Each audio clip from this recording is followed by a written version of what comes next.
기쁨으로 찬양하도록 하겠습니다. 기뻐하며 함께 기뻐하며 와 노래 부르리 소리 높여 할렐루야 부르리 주님 앞에 나와 찬양 드리며 우리 주님과 함께 기뻐하리라. 나의 창조자 나의 창조자 나의 구원자 가장 귀한 나의 예수님 찬양합니다. 나의 치료자 나의 치료자 나의 선한 목자 되신 주 예수 나의 주 찬양. 우리 다시 한번 처음부터 기뻐하며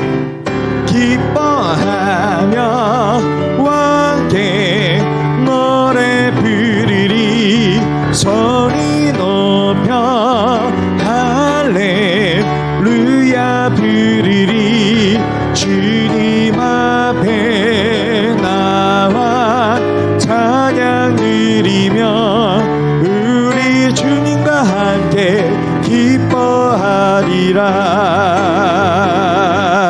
나의 창조자 나의 구원자 가장 귀한 나의 예수님 찬양합니다. 나의 치료자 나의 치료자 나의 선한 목자 되신 주 예수 나의 주 찬양한 나 주의 믿음 갖고 나 주의 믿음 갖고 홀로 걸어도 나 주의 믿음 갖고 노래 부르네. 폭풍들이 몰아치고 하늘 덮어도 나 주의 믿음 갖고 실망치 않네. 주는 내 친구 진실한 친구 세상 끝까지 주 의지하리. 폭풍 그림 몰아치고 하늘 덮어도 나 주의 믿음 갖고 실망치 않. 주는 내 친구 주도 내 친구 진실한 친구 세상 끝까지 주 의지하리. 폭풍 그림 몰아치고 하늘 덮어도 나 주의 믿음 갖고 실망치 않네. 우리 하나님께 영광의 박수 올리겠습니다. 하나님, 우리 시간 함께 주님이 바라보시는 교회 우리 함께 고백하며 찬양하도록 하겠습니다. 사람이 넘치기보다 사랑이 넘치기보다 사랑이 넘치는 교회 섬김을 원하기보다 섬김의 기쁨 알아가는 교회 세상이 주목하기보다 세상이 주목하기보다 주님이 주목하는 교회 화려한 겉모습보다 중심이 주를 향한 교회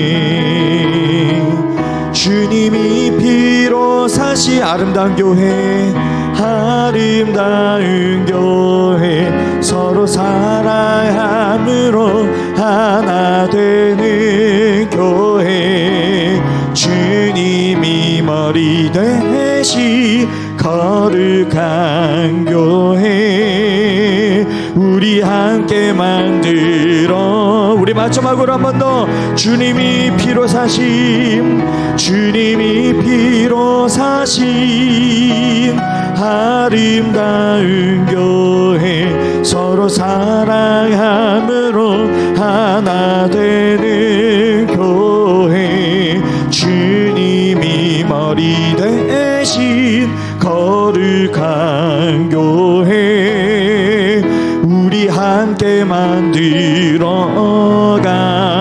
우리 기도하겠습니다. 제가 기도할 때에 하나님, 오늘도 은혜를 주시고 주님께서 기뻐하시는 뜻대로 주님 마음으로 이 강의를 우리가 잘 듣고 주님께서 계획하신 대로 이끌어 주신 대로 행복한 가정을 꿈꾸며 기도하며 또한 갈망하며 나아가는 이 시간 되게 하여 주시옵소서. 우리 다 같이 주님 앞에 우리 한번 잠잠히 기도하며 나아가도록 하겠습니다. 기도하겠습니다. 아버지 하나님, 감사합니다. 오늘도 이 시간 우리를 사랑해 주셔서 주님의 마음과 주님의 생각으로 아버지 하나님 나아갈 수 있도록 도와주십니다. 아버지 하나님의 신실하신 온전히 붙잡고 나아갑니다. 의지하며 나아갑니다. 주님 홀로 영광 받아 주시옵소서. 아버지 하나님의 신실하심과 진실하심을 온전히 주님 붙잡고 나아갈 수 있도록 인도하여 주시옵소서.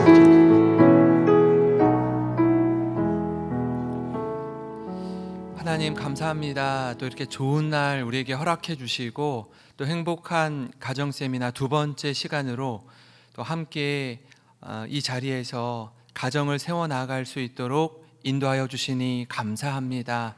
우리가 서로를 사랑하고 신뢰해서 결혼을 하고 또 가정을 이루었는데, 부부가 함께 살다 보면 대화는 한다고 하는데 서로 다른 방향을 바라보고 있거나 또 소통의 부재로 인해서 어려움을 겪는 가정들이 참 많이 있습니다.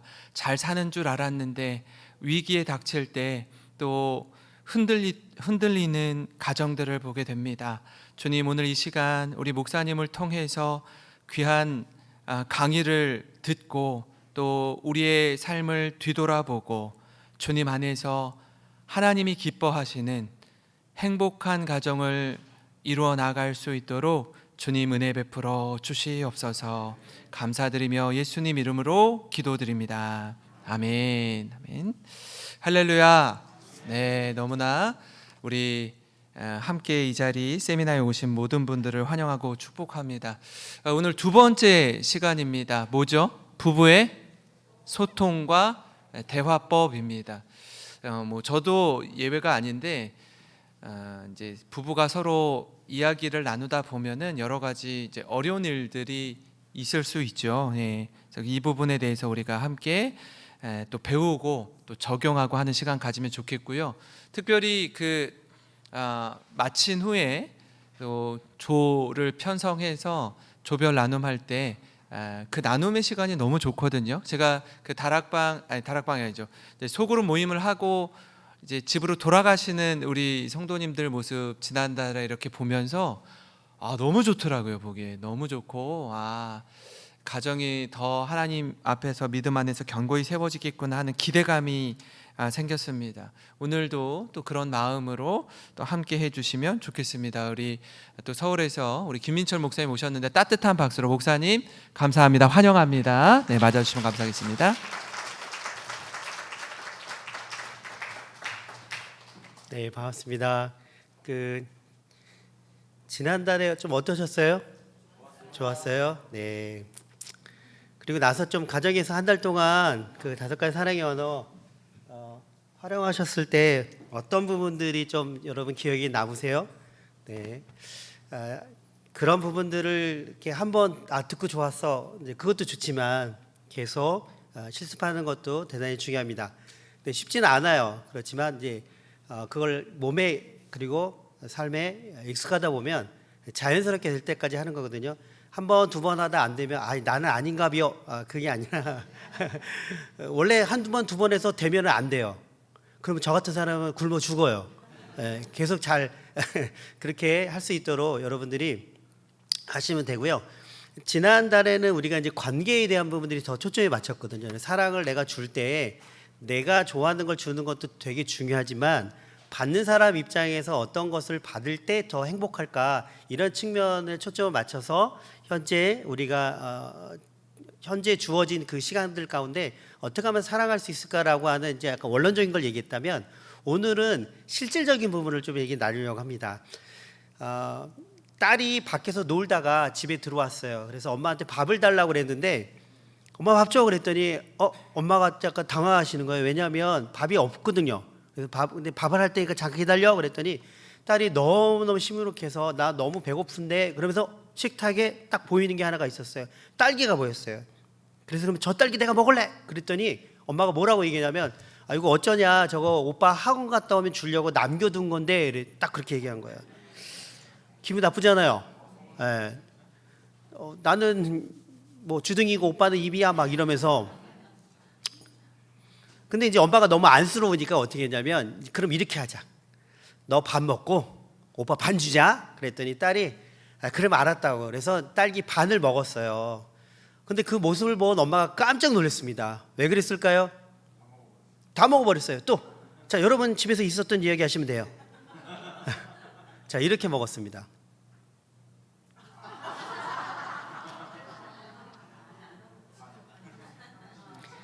자, 누가 잘못했어요? 엄마가 잘못했어요? 엄마는 밥 먹으라고 그랬잖아요. 그러면 딸들이 잘못했나요? 딸은 분명히 밥 먹었죠. 엄마는 밥 먹으라 했고 딸도 밥 먹었어요. 틀린 사람 아무도 없어요. 근데 저 사진 보면 느낌이 이상하죠. 저게 보통 우리 가정에서 일어나는 소통의 결과물입니다. 나는 이렇게 얘기했는데 듣는 사람은 이렇게 들었어요. 근데 나중에 보니까 내가 원했던 건 저게 아닌데 그런 거 아니었어? 라고 해서 결과물이 저렇게 나온 거죠. 저 사진이 실제로 있었던 이야기입니다. 물론 저희 집 얘기는 아니고요. 그러면 부모와 자녀 간의 관계에서만 저런 결과물이 나오느냐? 그렇지 않아요. 남편이 비 오는 날 퇴근하면서 전화를 합니다. 내가 지금 집에 들어가니까 오늘 같은 비 오는 날은 내가 감자전이 먹고 싶어. 그러니까 감자전 해줄 수 있어? 라고 부인한테 전화를 했습니다. 그랬더니 부인이 꼭 이 인간이 꼭 내가 밖에서 놀 때 전화한다고. 당신이 먼저 들어가니까 지난번처럼 너무 많이 해라 갖고 버리지 않게끔 이번에는 반반 깎아라 이렇게 했어요. 그랬더니 집에 들어갔더니 아내가 기절초풍을 했습니다. 왜 그랬을까요? 이렇게 깎아놨어요. 감자 어떻게 깎았어요? 반 깎아놨죠. 근데 아내가 원했던 건 뭐였어요? 그렇죠? 양의 반이었죠. 이게 뭐냐면 우리가 보통 소통을 할 때 의도와 표현이 있습니다. 말하는 사람은 내가 뭘 말할지를 알아요. 제가 강의 나눠드린 거 보시면 되고요. 지난번처럼 빈 공간 막 하다가 놓치면 그냥 두세요. PT 드리고 갈 테니까 나중에 달라고 그러시면 됩니다. 자, 말하는 사람은 내가 뭘 말할지 내 생각을 알아요. 그걸 의도라고 그럽니다. 그걸 사람마다 표현을 하죠. 근데 이 표현이라는 것은 지역별, 문화 차이, 연령별, 뭐 그 시대별 다 달라요. 그래서 말하는 사람은 뭐에 집중해야 되냐면 내가 말로 표현할 때 내 생각을 표현 속에 잘 담았는지를, 쉽게 담았는지를 항상 기억하셔야 됩니다. 근데 이게 잘 안 되는 경우 이런 말들을 자주 해요. 그게 아니라 이런 말을 해요. 더 심하면 무슨 말을 해요? 너는 왜 이렇게 말귀를 못 알아듣냐 이렇게 얘기해요. 근데 엄밀히 따지면 말귀를 못 알아듣는 것라기보다는 상대방이 말귀를 못 알아듣도록 어렵게 얘기한 거예요. 그래서 말하는 사람은 뭐에 집중해야 돼요? 내가 내 생각을 어떻게 표현할지, 이 의도와 표현을 간격을 좁히는 게 중요합니다. 그러면 듣는 사람은 뭘 들어야 돼요? 표현을 들어야지. 표현 속에 뭘 들어야 돼요? 의도를 들어야 되죠. 근데 이것도 쉽지가 않아요. 그래서 이게 잘 안 되는 사람은 이런 얘기를 해요. 그런 줄 알았어. 그런 거 아니었어? 이러는 거죠. 그러니까 잘 그 상대방의 말을 듣고 그 상대방이 말한 생각이나 의도를 잘 파악하지 못한 채 표현만 들었을 때는 그냥 내가 이해한 대로만 행동하는 거죠. 근데 그렇게 됐을 때 약간 엇갈리는 분들이 많이 있어요. 이게 언제가 제일 심하냐면 특별히 부모와 자녀 간의 그러니까 대화 속에 이런 일들이 빈번합니다. 특별히 여러분 자녀들 가운데 사춘기 있죠. 사춘기 친구들. 여러분 사춘기 아이들하고 대화 소통하는 거 어려우시죠? 걔들도 여러분이 어렵대요. 여러분만 어려운 게 아니에요. 걔들도 어려워요. 그래서 막 애들 막 한창 막 질풍노도의 시기 막 말썽 피울 때 부모님들 어떻게 하세요? 막 뭐라 그러죠. 그러다가 화가 여기까지 나요. 그럼 엄마들이 뭐라고 얘기해요? 너 그렇죠.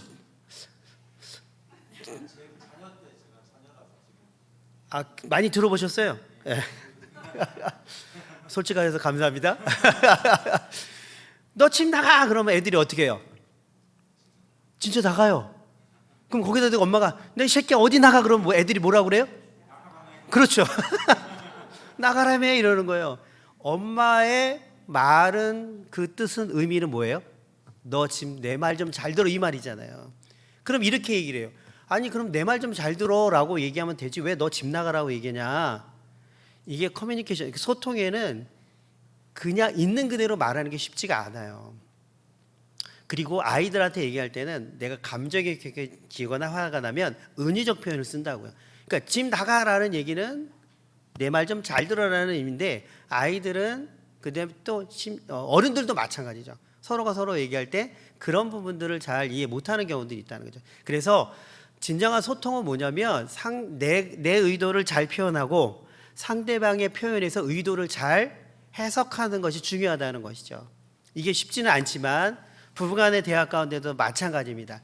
여러분 부부니까 서로를 잘 안다고 생각하잖아요. 근데 그렇지 않은 경우가 진짜 많아요. 10년, 20년, 30년을 살아도 어떨 때는 저 인간이 무슨 생각하는지 모르겠어 이런 경우들이 종종 있어요. 자, 왜 그럴까요? 심지어는 나도 내 생각이나 내 말뜻이나 내가 이해 안 되는 경우가 있기 때문에 그래요. 사람이라는 존재는 정말 복잡한 존재이기 때문에 그렇습니다. 그러니까 상대방을 내가 다 이해했다 그걸 먼저 내려놔야 돼요. 그래서 소통에는 진정한 의도를 찾아내는 것이 중요하다. 두 번째 하나 또 퀴즈를 내드리겠습니다. 딸이 이번에도 딸이네요. 딸이 와서 아빠한테 아빠 그랬습니다. 그랬더니 컵 바꿔달라고 좀 우리가 남아 있으니까 나중에 좀 와라고 돌려보냈습니다. 이번에는 엄마한테 갔어요. 엄마 그랬더니 이게 아직 더럽지 않은데 왜 이렇게 뭐 까탈스럽기는 야 그냥 가 그랬어요. 그랬더니 이번에 딸이 오빠한테 갔습니다. 자, 오빠는 어떻게 반응했을까요? 오빠는 마셔버렸어요? 네, 오빠는 이렇게 반응했습니다. 자, 아빠하고 엄마는 뭘 잘못했죠? 자, 잘못한 거 없어요. 왜 아빠하고 엄마가 저렇게 반응했을까요? 보통의 이유 때문에 그렇죠. 딸이 컵을 갖고 왔을 때는 저런 이유로 갖고 왔을 확률이 높죠. 그러니까 엄마 아빠는 뭐 어떻게 한 거예요? 경험에 의해서 지난번에 이랬으니까 이번에도 그런 거 아니야 라고 그렇게 해결책을 준 거죠. 근데 딸이 원했던 건 뭐였어요? 컵을 바꿔달라는 게 아니라 엄마 아빠한테 요구했던 건 뭐였어요? 건배하자는 거였죠. 여러분 우리가 이제 가족에서 부부끼리는 좀 괜찮아요. 할 말을 해요. 그런데 자녀들이 부모한테 얘기할 때는 때로는 혼날까 봐 얘기 못하는 경우 있고요. 또 하나는 뭐냐면 아이들이 갖고 있는 경험과 그 다음에 단어의 그러니까 문장의 한계치가 있어요. 그래서 여러분들이 자녀가 어리면 어릴수록 애들이 대화할 때 어떻게 해요? 딱딱 끊어지죠. 길게 논리적으로 얘기하는 게 아니라 답답해서 뭘 물어봐야 돼요. 그래서 계속 얘기가 나와요. 한 번 얘기할 거를 두 번, 세 번 물어봐야지 이야기가 완성되는 경우가 많잖아요. 그런 거를 갖다가 볼 때 부모님이 답답하니까 어떻게 해요? 듣고 질문하지 않고 그냥 저렇게 해결책을 제시해 주는 경우들이 훨씬 많아요. 그래서 가족 안에서 소통할 때는 어떻게 하냐면 심판자의 자세를 가질 확률이 높다는 거예요. 왜 그러냐면 오랫동안 같이 살았고 특별히 자녀 같은 경우는 내가 낳았고 내가 키우고 배우자 같은 경우는 내가 사랑해서 그 사람의 마음을 잘 알고 있다고 생각하기 때문에 내가 이미 다 알고 있어 라고 판단하는 경우들이 많아요. 이때 주의사항은 뭐냐면 이렇게 판단하기 시작하면 마지막에는 어떤 경우까지 가냐면 옳고 그름을 따지는 경우들이 많이 있어요. 여러분 부부간의 대화도 그런 경우 있죠. 아내가 동네에서 속상한 일을 겪어서 집에 와서 남편에게 얘기합니다. 내가 저 어디서 시장에서 무슨 일이 있었는데, 그러면 그때 남편들 어떻게 해줘야 돼요? 많이 속상했구나. 그 누구야 데리고 와. 막 이래야 되는데 어떻게 해요? 들어보니까 당신이 잘못했네. 내가 틀만 하는 거 아니야. 뭐 이렇게 자꾸 해결책을 주려고 그러죠. 왜요? 부부니까. 부모니까. 그러니까 자꾸 우리는 그걸 이해하기보다는 옳고 그름으로 해서 빨리 결정져서 뭔가 바로 잡아주려고 하는 것이 가족 간에 그게 먼저 나오는 경우들이 흔합니다. 왜냐하면 내 가족이기 때문에. 그래서 지난번에 말씀드렸듯이 인정하는 말을 할 때 왜 부드럽게 말하는 연습을 하셔야 되냐면, 가족이니까, 부부니까, 부모와 자녀 간의 관계니까 내 편이다 생각하고 어떻게 말을 편하게 하는 거예요. 편하게 하는 건 좋은데 편하게 하다가 보면 과격하게 나올 확률이 높다는 거죠. 왜? 이해할 수 있다고 생각하기 때문에. 예. 그래서 상대방을 갖다가 평가하고 판단할 수 있어요. 그래서 경험은 대단히 중요합니다. 모든 상황 가운데 맞을 수도 있고, 그리고 판단할 위치에 있을 수도 있어요. 그렇지만 소통을 대할 때는 학습자의 자세를 갖는 것이 훨씬 중요합니다. 똑같은 상황이라 할지라도 호기심을 가지고 질문하거나 궁금해하는 것이 대단히 중요해요. 특별히 자녀들 간에, 자녀 키울 때는 더 그렇습니다. 예. 눈에 보이고 익숙한 상황이라 할지라도, 그리고 가끔은 어린 자녀들 키우다 보면 그런 경우도 있죠. 아이들이 거짓말할 때 있잖아요. 눈에 보이잖아요. 티가 나잖아요. 부부간의 대화 가운데도 남편이 아내가 거짓말할 때가 있잖아요. 표정이 여기는 안 하시는 것 같아서 감사한데, 예. 그런 경우 있을 때는 뭐냐면 자꾸 그걸 막 따지려고 하지 마시고 호기심을 갖는 거예요. 왜 그럴까? 무슨 이유 때문에 지금 이렇게 할까? 뭐 약간 두렵거나 혼날까봐, 아니면 뭐 창피할까봐, 여러 가지 이유가 있을 거 아니에요. 그러면 그걸 갖다가 처음부터 그냥 막 뭐라고 그러는 게 아니라 그렇게 하는 이유가 뭔지, 그리고 왜 그렇게 하는지 좀 더 내가 궁금해서 알고 싶은데 좀 자세하게, 그냥 솔직하게 좀 얘기를 해달라. 그런 식으로 자꾸 호기심을 가지고 학습자의 자세를 가지고 상대방의 생각을 갖다가 궁금해하기 시작하는 거죠. 그럴 때 어떻게 해요? 마음이 연결됩니다. 근데 그 전에 만약에 심판자의 자세를 가지면 자꾸 마음의 문이 닫혀요. 그러니까 특별히 자녀들과의 관계 가운데 자꾸 우리 애들이 얘기를 안 해요? 당연한 겁니다. 사춘기가 시작되면 애들이 얘기를 잘 안 해요. 부모님이랑 얘기 안 하고 누구랑 얘기를 해요? 친구들이랑 얘기를 해요. 왜 그럴까요? 친구들이 더 좋아서 그럴까요? 친구들이 더 좋은 것도 있지만 부모보다 더 좋지는 않아요. 그런데 많은 경우 우리가 실수하는 것 중에 하나가 뭐냐면 자꾸 심판자의 자세를 갖고 있기 때문에 그래요. 그러니까 오히려 옳고 그름을 따지고 혼내기보다는 그 아이가 왜 그런지에 대한 부분들을 살펴보는 게 되게 중요합니다. 그 실질적인 방법이 이따 후반부에 제가 알려드릴 거예요. 안전 문장이라는 게 있어요. 아이들을 정말 이렇게 혼내는데 혼나지 않는 것처럼 혼낼 수 있는 방법을 알려드릴게요. 예.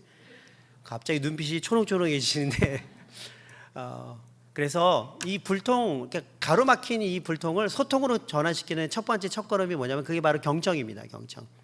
여러분 경청 잘 하시죠? 네. 쉽지 않아요. 근데 경청은요 스킬이 아니에요. 기술이 아니에요. 태도부터 들어가야 됩니다. 태도. 경자는 뭐냐면 기울일 경자예요. 기울일 경자가 뭐냐면 이렇게 생각하시면 돼요. 여러분 우리 사극을 보시면 왕 앞에 신하들이 어떤 자세로 있어요? 그렇죠. 이렇게 있죠. 이게 바로 기울일 경이에요.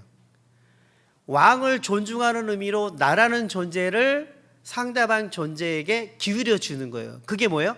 그게 바로 나라는 존재가 상대방 존재를 갖다 어떻게 하는 거예요? 나보다 나이가 많으면 존경하고 나보다 나이가 어리면 존중해 주는 거예요. 그게 바로 기울일 경이에요. 그러니까 여러분들이 부부간의 관계도 마찬가지입니다. 남편, 아내, 우리 한 몸이잖아요. 하나님께서 짝진 연합된 몸이잖아요. 그럼 서로가 서로에게 기울여 주는 거예요. 부모와 자녀 간의 관계, 자녀가 어리다고 해서 내 마음대로 할 수 있는 게 아니에요. 자녀를 존중해 주는 거예요. 거길 어디서 출발하냐? 들어주는 것부터 출발하는 거예요. 그게 바로 뭐라고요? 그게 바로 경청이라는 거예요. 그러면 들을 때 어떻게 들어야 되냐? 이 들을 청이라는 단어는 귀와 진지한 눈빛과 마음, 내 마음을 다해서 왕을 대하듯 듣는 것이 들을 청이라는 거죠. 그러면 여러분 저거를 기독교적으로 해석하면 누구 얘기 듣는 거예요? 그렇죠. 하나님의 말씀 듣는 것처럼 듣는 거예요. 24시간 이렇게 들을 수는 없어요. 그렇지만 결정적인 순간, 중요한 순간에는 배우자의 이야기를, 자녀의 이야기를, 특별히 부모의 이야기를 어떻게 해요? 주님 말씀을 듣는 것처럼 들으려고 노력하면 어떤 일이 벌어질까요? 마음과 마음이 연결되기 시작합니다.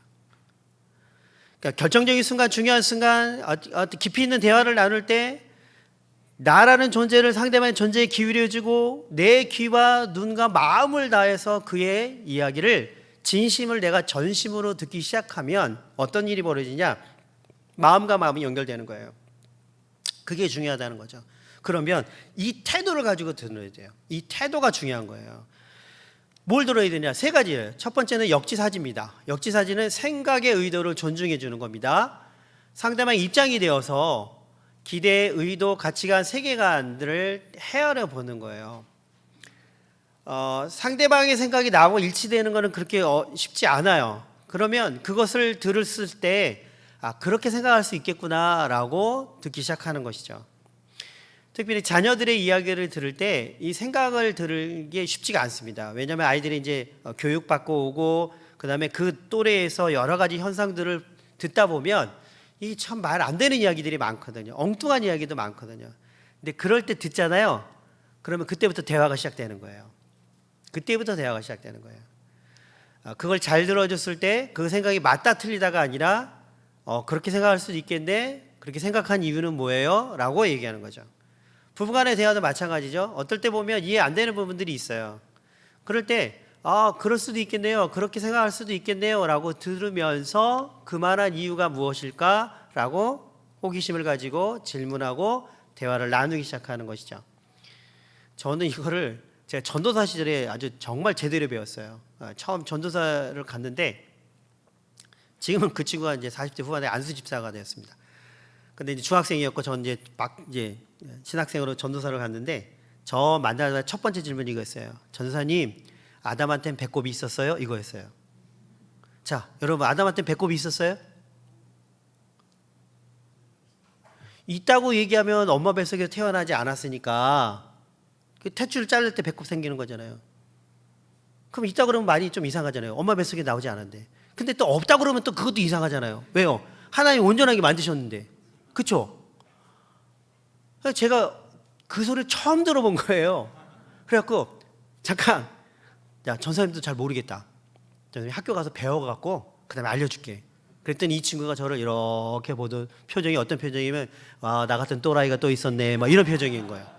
왜냐하면 제가 그때 부임했던 그 교회는 너무 바빴어요. 그래서 아이들하고 신방하고 면담하는 것도 시간 내기가 쉽지가 않았던 교회였어요. 근데 저는 첫 번째 부임했으니까 친해지려고 이제 아이들 붙잡고 얘기했던 거죠. 근데 그 전에 이제 전도사님들한테는 이 친구가 어떻게 했냐면 초반에 물어봤, 저처럼 초반에 물어봤으면 괜찮을 텐데 한창 막 바쁠 때 가서 물어보는 거야. 애들은 그런 거 신경 안 쓰잖아요. 그러니까 전도사님들이 뭐라고 얘기하냐면 야, 그 성경에 없는 얘기, 쓸데없는 얘기하지 말고 가서 공부를 열심히 해 이러는 거예요. 근데 얘가 기가 찬 거죠. 왜냐면 얘는 전교 1등이었거든요. 전교 1등한테 공부를 열심히 해 그러니까 얼마나 얘가 기가 찼겠어요. 근데 생각이 정말 엉뚱한 거예요. 근데 새로운 전도사가 자기를 혼내지 않고 그거 되게 신비로운 생각이다. 자기 공부해서 알려준다니까 처음 경험한 거죠. 그 다음부터 그 친구가 너무 친해진 거예요. 그래서 별의별 얘기 다 한 거예요. 부모님한테 하지 못한 얘기, 엉뚱한 얘기. 전 그 친구 통해서 이 세상에 신비롭다는 걸 그때 깨달았어요. 저는 생각하지 못한 질문들을 막 하는 거예요. 그러면 그때마다 좋아, 내가 공부해서 알려줄게. 나도 처음 생각해보는데 네 생각 어떠냐? 그런 거죠.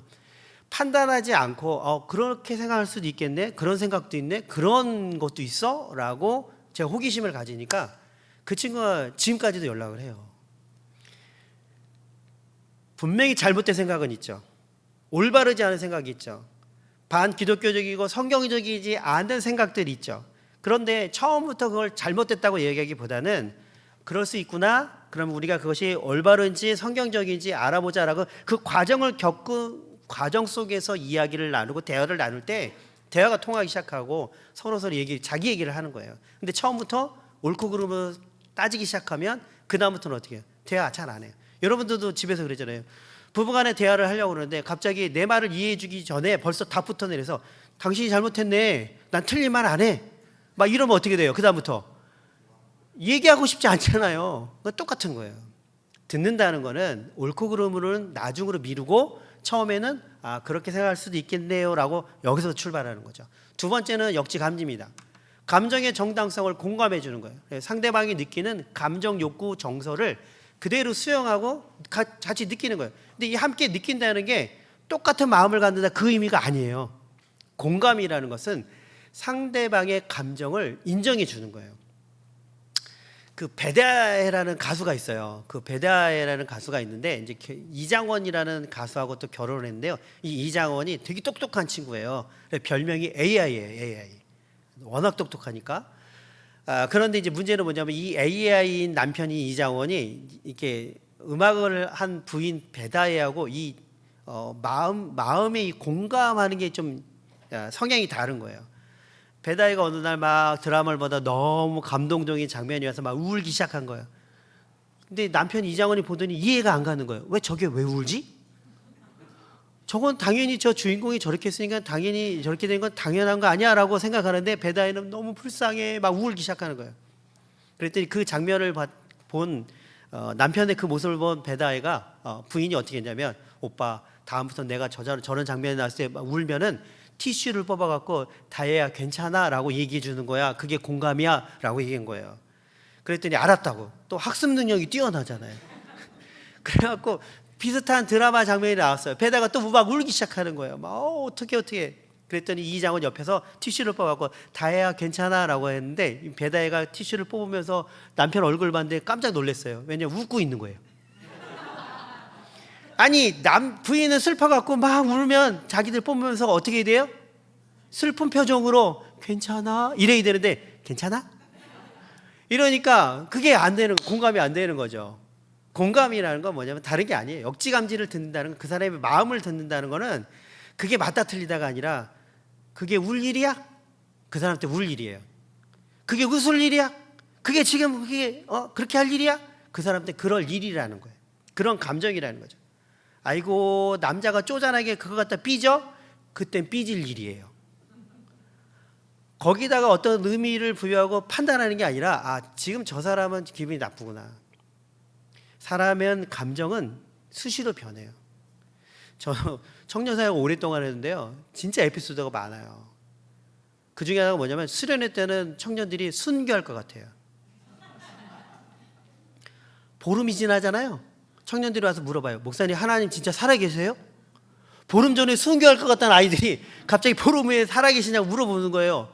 신앙이 잘못되느냐? 그게 아니에요. 우리의 감정은 그렇게 수시로 변하는 거예요. 똑같은 상황이라 할지라도 변할 수밖에 없어요. 같은 상황이라도 같은 상황에서 똑같은 감정을 갖는다? 그렇지 않아요. 여러분 어떤 상황 가운데 그런 경우 있죠. 배우자 남편하고 아내가 그러잖아요. 지난번에는 내가 이렇게 해주는데 막 너무 좋아하더니 이번에 이렇게 하니까 또 기분 나빠요. 사람이 뭐 이렇게 일관성이 없어.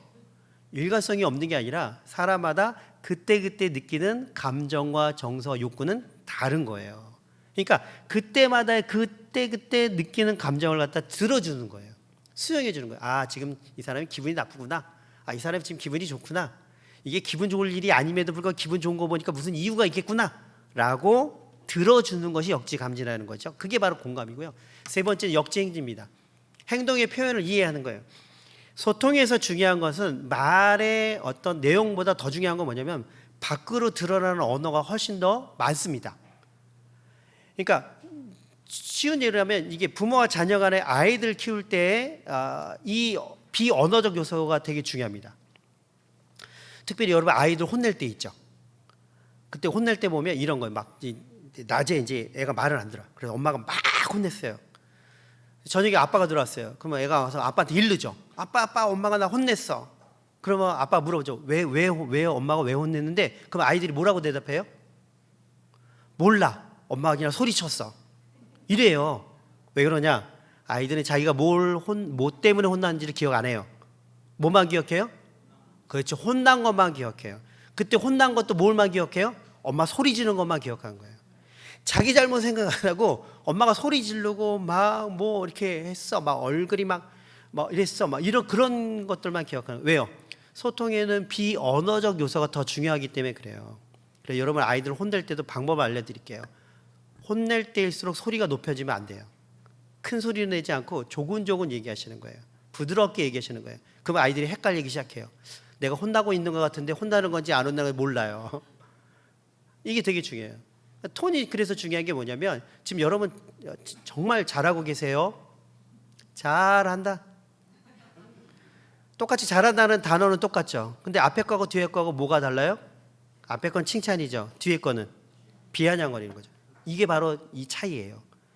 이 행동에는 몸으로 행동하는 것뿐만 아니라 말로 전달되는 톤과 색깔과 내용도 다른 거예요. 그래서 여러분들이 이런 부분들을 자녀 양육할 때 되게 주의하셔야 되고, 아이들도 마찬가지. 아이들이 괜찮니? 그러면 얼굴 표정은 시무룩한데 말은 괜찮아 그러면 괜찮은 게 아니에요. 그런 걸 잘 캐치하셔야 되고, 부부간에 대해서도 마찬가지입니다. 어떤 경우에 우리 성향 가운데 얼굴이 쓰여져 있는 경우도 있지만 그렇지 못한 경우들도 있어요.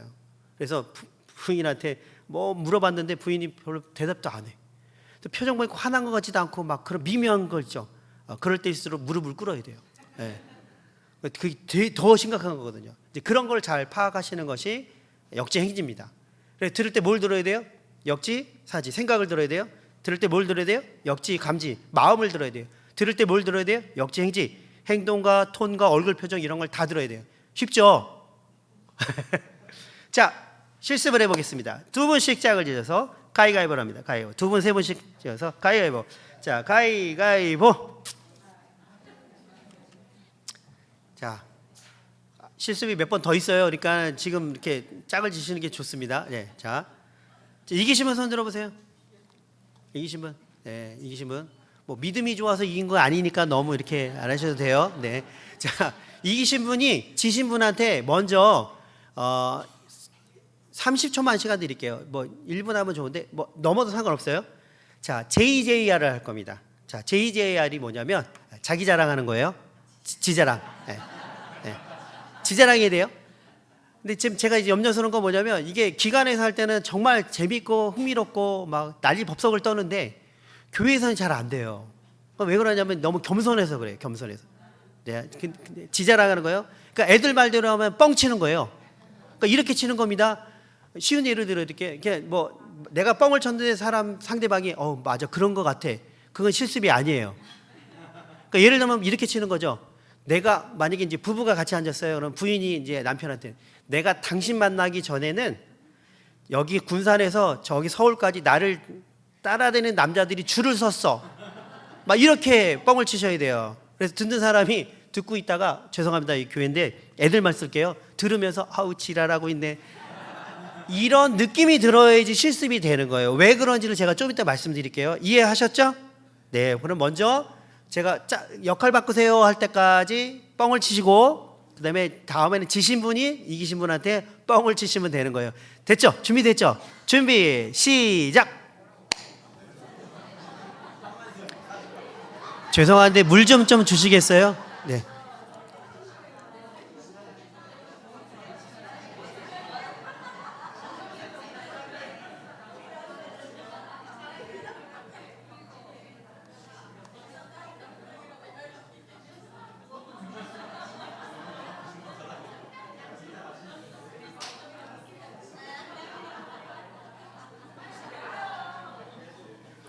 자, 이제 역할 바꿔보세요. 역할 바꿔서 뻥 쳐보세요.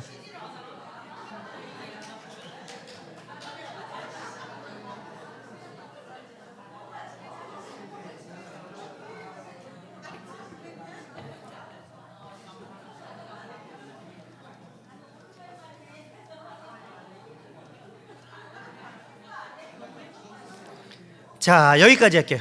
자, 우리 옆에 나에게 멋있는 뻥을 쳐준 옆에 분에게 한번 박수 한번 쳐주시고. 자, 제가 이제 질문 드릴게요. 지금부터가 중요합니다. 여러분, 뻥 치실 때 어떠셨어요? 즐거우셨어요? 쑥스러우셨죠? 또 어색해 하셨죠?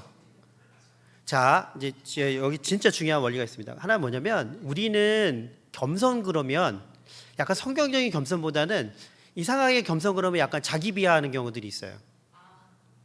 그래서 좀 자랑해 보세요. 그러면 아우 뭐 제가 뭐 자랑할 게 있나요? 전 죄인 중에 괴수예요.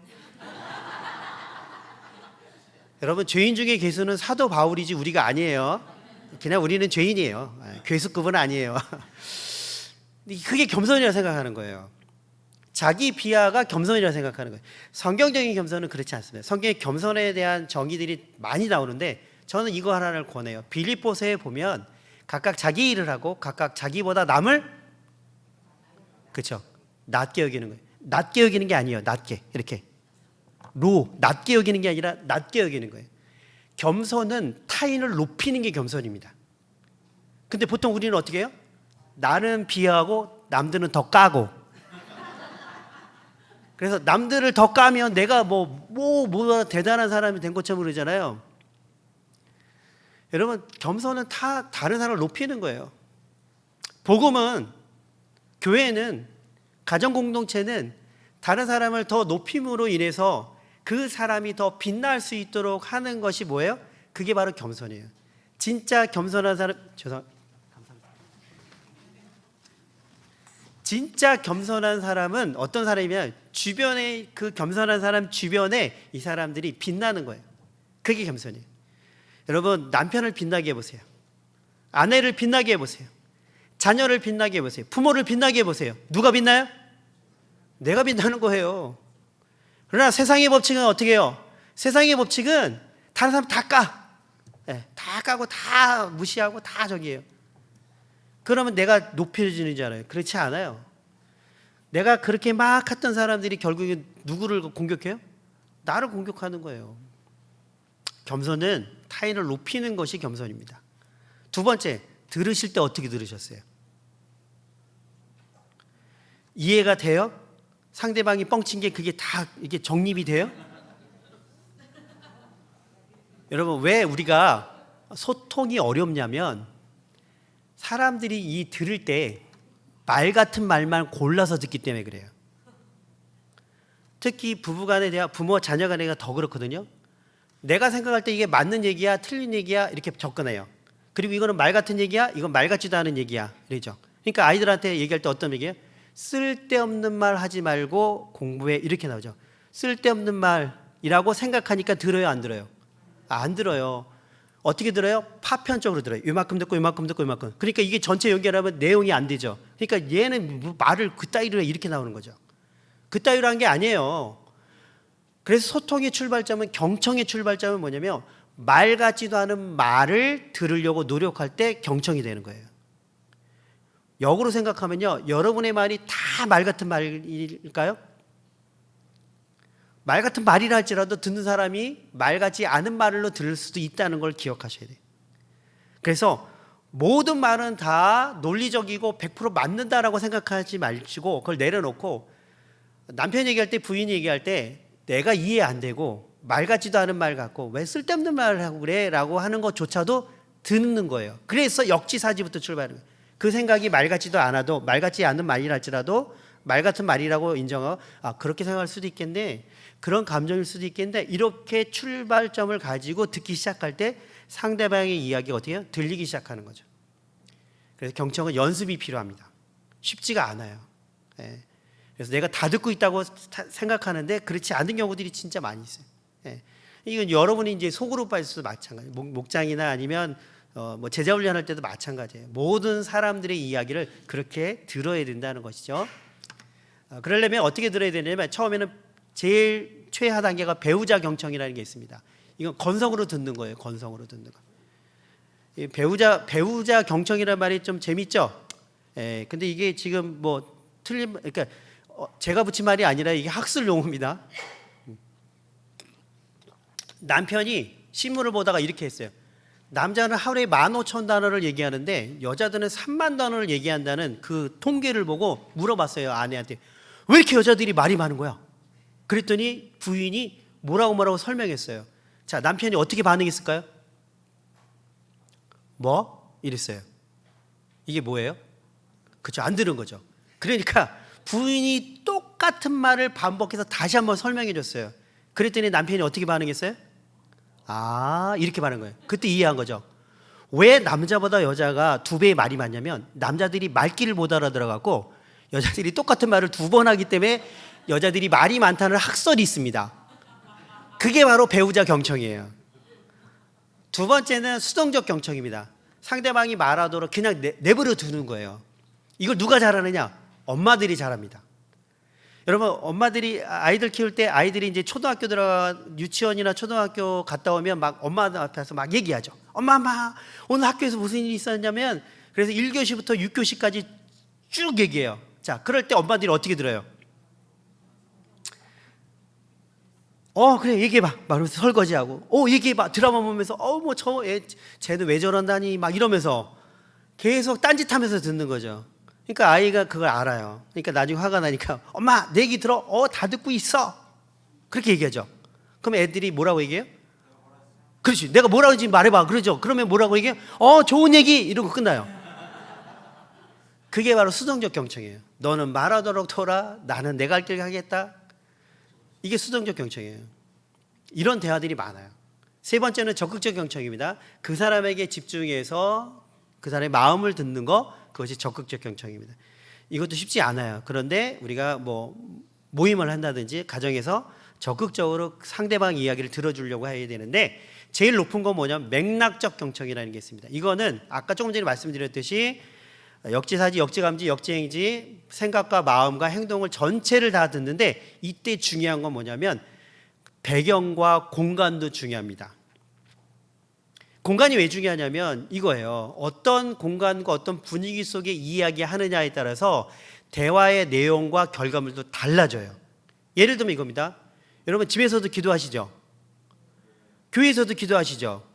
근데 느낌상 어디서 기도하는 게 기도가 더 잘 돼요? 교회에서 하는 게 잘 돼요. 이제 돌아가신 저희 어머니도 막 아프셨을 때 막 집에서 기도하셔도 되는데 굳이 막 그 아픈 몸을 이끌고 막 새벽에 교회 가시는 거예요. 그래서 제가 그랬어요. 아니 교회차 타는 것도 어렵고 막 눈도 오고 막 그런데 왜 그렇게 하시냐고. 집에서 기도하시라고. 집에도 하나님 계신다고. 그때는 이제 아들이 아니라 이건 목사의 명령입니다. 막 이래도 안 들으세요. 근데 딱 한마디 하시는 거예요. 야, 그래도 교회 가서 기도하는 게 잘 돼. 맞는 말이에요. 왜요? 그게 공간이 주는 힘이에요.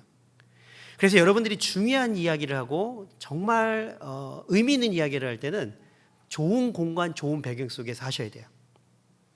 예를 들면 배고플 때 중요한 얘기하는 거 아니에요. 그때 신경이 날카롭거든요. 그리고 예를 들면 자녀를 혼내거나 부부간에 어떤 갈등이 있을 때 그 풀려고 할 때도 좋은 공간에서 하시는 게 중요합니다. 막 그때 막 진실의 방 막 이런 데 들어가고 하면은 힘들어요. 오히려 분위기 좋은 데서 맛있는 거 먹으면서 쉽게 풀어 나가려고 하는 것이 훨씬 더 유리합니다. 또 하나 있습니다. 이거는 공간뿐만 아니라 장소도 중요한데요. 이렇게 생각하셔야 돼요. 칭찬은 공개적으로 하시는 것이 좋습니다. 그런데 꾸짖거나 조언하거나 훈계하는 것은 개별적으로 하셔야 돼요. 아이들 있는 앞에서 배우자를 막 뭐라 그러는 것은 삼가하셔야 됩니다. 또 다른 표현은 뭐냐면 아이들이 하나가 아니라 둘, 셋이 있어요. 그러면 부모님들은 이 교육을 효율적으로 따져요. 막내가 잘못하면 어떻게 해요? 집합, 좌우로 정렬, 그리고 얘를 혼내면서 얘까지 도매금으로 혼내버리죠. 그럼 얘네들은 어떻게 해요? 억울하죠. 혼난 건 얘가 혼나야 되는데 도매금으로 넘어가요. 좋은 방법이 아니에요. 충고하고 조언할 때는 개별적으로 하시는 거예요. 배우자가 이렇게 어떤 갈등이 있어요. 배우자한테 뭘 요구하고 싶고 막 뭐라고 막 다다다다 하고 싶어요. 그럴 때 아이들 앞에서 하는 게 아니에요. 대신 배우자를 칭찬할 때 어떻게 해요? 아이들 앞에서 하는 거예요. 아이들을 혼낼 때도 마찬가지고요. 이게 하나의 방법입니다. 그래서 공간과 배경과 이런 부분들을 잘 정리하시는 게 되게 좋고요. 그리고 적극적으로 내가 어떻게 듣는 거를 상대방 알 수 있느냐. 첫 번째는 주의를 집중해야 됩니다. 눈을 마주치시는 건 대단히 중요합니다. 눈 마주침. 그리고 스마트폰을 내려놓는 거예요. 지금 시대 가운데 잘 집중 못하는 그 요인 중에 하나가 뭐냐면 스마트폰이 되게 커요. 얘기할 때 막 그 만지작거리고 아니면 얘기할 때 막 전화. 여러분 막 중요한 얘기할 때 전화 올 때 있잖아요. 거의 99%는 대출 전화입니다. 그러니까 굳이 전화 안 받아도 돼요. 이렇게 중요한 전화는 다시 해요. 다시. 그러니까 막 급하고 잠깐만 그러면 흐름 다 끊기죠. 두 번째는 인내심을 가져야 됩니다. 성급한 판단을 멈추고 끝까지 듣는 것이 중요합니다. 여러분 한국말은 어디가 중요해요? 끝이 중요하죠. 얘기하다가 다 얘기한 다음에 그게 아니라 그러나 이러면 어떻게 돼요? 앞에 게 다 뒤집어지죠. 그래서 판단을 멈추고 끝까지 듣는 거 쉽지 않아요. 끝까지 듣는 게 쉽지 않아요. 특별히 자녀들하고 대화할 때 이게 되게 힘듭니다. 왜냐하면 뻔하거든요. 뻔하니까 자꾸 끊고 답을 해주려고 하고 또 그런 거 있죠. 이런 분들 계세요. 잠깐 내가 잊어먹을까 봐 하는 얘기인데 이런 분들 계세요. 여러분 중요한 건 안 잊어먹어요. 그러니까 잊어먹어도 돼요. 그리고 세 번째 가장 중요한 건데 이게 제일 어려워요. 빈 마음 갖는 것이 중요합니다. 듣는 도중에 내가 뭔가 할 말을 준비하지 않는 거예요.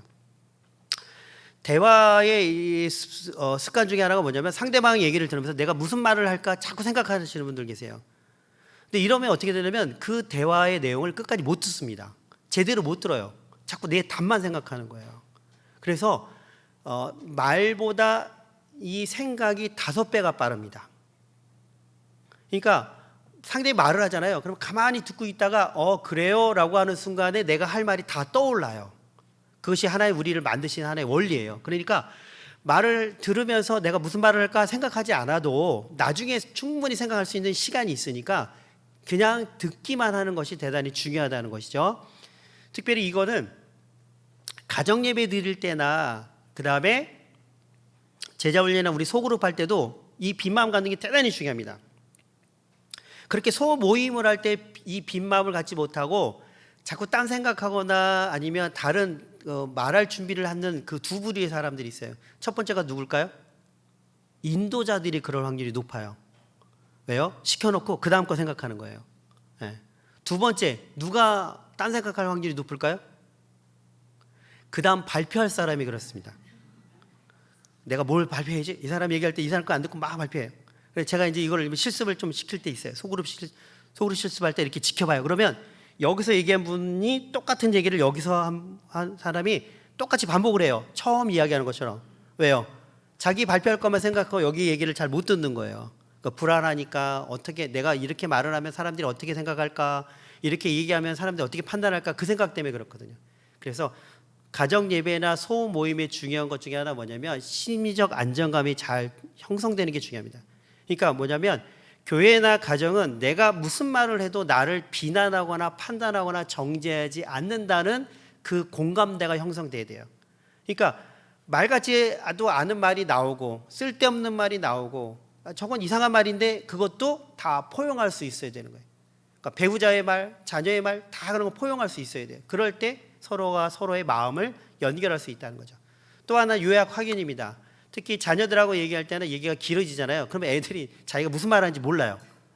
그럴 때는 다시 한번 확인시키는 겁니다. 무슨 말 했는지 한번 요약해 줄래? 가끔 강적들이 있어요. 요약해달라 했더니 먼저 한 얘기보다 더 길게 얘기하는 그런 경우들이 있어요. 그럴 때 어떻게 하냐면 들은 사람이 요약해 주는 거예요. 지금 얘기 듣다 보니까 이런 거 얘기하는 거네. 어때? 이렇게 물어보는 거죠. 그리고 마지막은 적절한 질문을 해야 됩니다. 들으라고 그랬더니 아무 말 안 하고 계속 듣기만 하는 거예요. 가만히 불꽃 같은 눈동자로 가만히. 그럼 무서워요. 중간에 어떻게 해야 돼요? 내가 말을 하기보다는 그래서요 어떻게 됐는데요? 어이구 이런 식으로 짧게 질문을 하면서 그 이야기가 계속 진전될 수 있도록 하는 것이 중요하죠. 자, 그러면서 실질적인 리액션 반응을 좀 알려드리겠습니다. 첫 번째는 따뜻한 미소를 짓는 것이 중요합니다. 우리 옆에 분 쳐다보고 따뜻한 미소 한번 줘볼래요?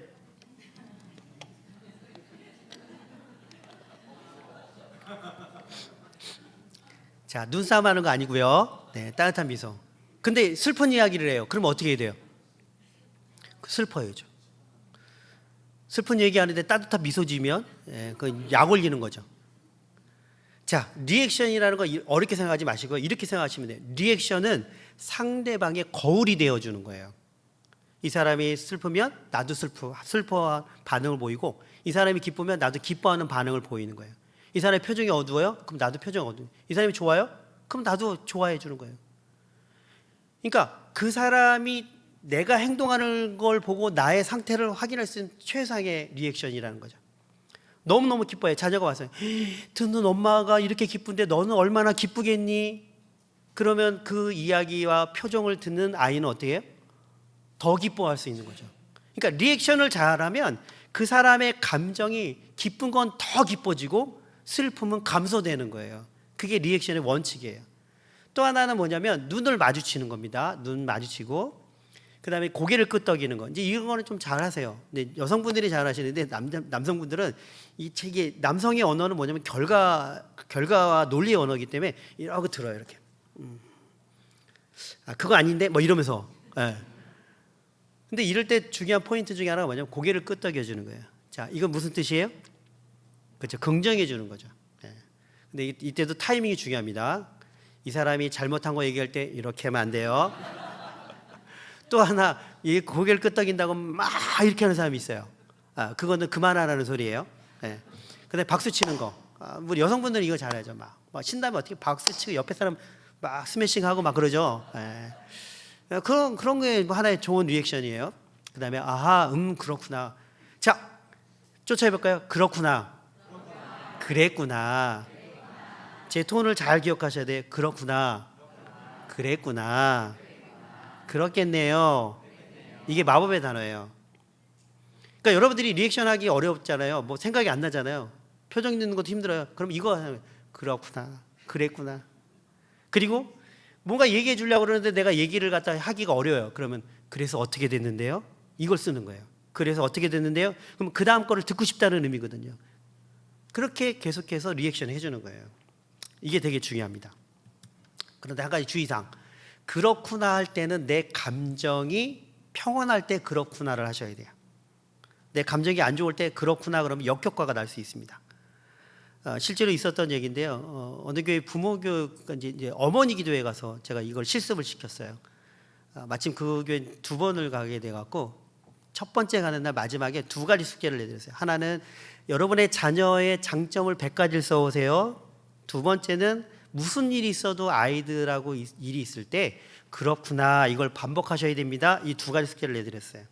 첫 번째 숙제를 300명의 어머니들에게 숙제를 내드렸는데 자, 몇 분이 자녀의 장점 100가지 써왔을까요? 1명 써왔어요. 1명. 그래서 제가 물어봤어요. 여러분의 자녀들이 개판 5분 전입니까? 아니래요. 그렇게 신앙생활 열심히 하고 말 잘 듣고 모든 걸 다 잘하는 아이들이에요. 근데 왜 100가지 써오라고 그랬더니 1명만 써오고 나머지 못 썼어요? 자기들도 모르겠대요. 제가 실습을 했어요. 자, 종이를 꺼내시고 여러분의 자녀들의 단점과 고치고 싶은 점 100가지 써보세요 그랬어요. 어떻게 됐을까요? 그렇죠. 여러분의 믿음대로 300명 어머니들이 자기 자녀 단점 100가지를 다 썼어요. 10분 동안. 왜 그럴까요? 그 이유가 있어요. 그건 요거 끝나고 바로 제가 얘기해 드릴게요. 2번째 그렇구나를 했잖아요. 근데 이분이 평소에는 어떻게 아들 셋을 키우다 보니까 이제 전사가 된 거예요. 그러니까 애들이 말 안 들으면 뭐 이게 막 이런 게 날아가고 뭐 이게 막 날아가는 분인데 그렇구나라는 걸 갖다 연습을 계속했어요. 그렇구나. 근데 이 중학교 2학년 남자의 아들이 사고 치고 온 거예요. 엄마 나 지금 이런 일이 있었어. 평소 같으면 이런 게 막 날아가야 되는데 엄마가 그렇구나. 그러니까 애가 갑자기 놀란 거예요. 우리 엄마가 교회에서 이상한 거 배워갖고 왔다. 그러니까 얘가 이 잔머리가 좋은 애요. 그럼 거기 멈춰야 되잖아요. 지금이 구원받을 때다. 그래갖고 그동안 있었던 얘기를 하나씩 얘기하는 거예요. 2번째 얘기했더니 엄마가 그렇구나. 3번째 그렇구나. 한 5번째 가니까 이제 슬슬 화가 나고 막 어떻게 할 수가 없는 거예요. 근데 6번째 이제 가장 큰 걸 얘기한 거예요. 그러면 화를 내야 되잖아요. 근데 화를 내면 어떻게 돼요? 앞에 게 아깝잖아요. 그러니까 이분이 이를 악물고 그렇구나. 네가 죽고 싶어 환장했구나. 그러니까 이제 얘가 거기서 쪼는 거야. 역시 우리 엄마는 안 변해. 막 이러면서. 그러니까 기분이 안 좋을 때는 그렇구나라고 하면 얼굴에 티가 나요. 그럴 때는 어떻게 하냐면 잠깐 내가 좀 이따 그 얘기 할까라고 멈추는 거예요. 예. 그리고 그거를 해결하는 거를 좀 뒤에 말씀드릴게요. 그래서 요 실습은 요 끝나고 할게요. 자, 그래서 아까 제가 자녀들 장점 100가지 찾는 법 알려드린다고 그랬죠. 자, 이거예요. 많은 경우 우리가 들을 때 듣는 것 못지않게 중요한 게 있습니다. 말하는 거잖아요. 근데 이제 여기 고민이 있어요. 나는 잘 말을 못해요. 말을 하는 것보다 더 중요한 게 뭐냐면 질문이 중요한 거예요. 100마디 말보다 한마디 좋은 질문이 대화의 질을 높입니다. 자, 이제 이 스크린에 제가 도형을 보여드릴 거예요. 무슨 도형이냐면 원형, 삼각형, 사각형을 보여드릴 겁니다. 그러면 그림을 보자마자 도형의 개수를 세면 돼요. 뭘 세라고요? 개수예요. 자, 10초만 보여드릴게요.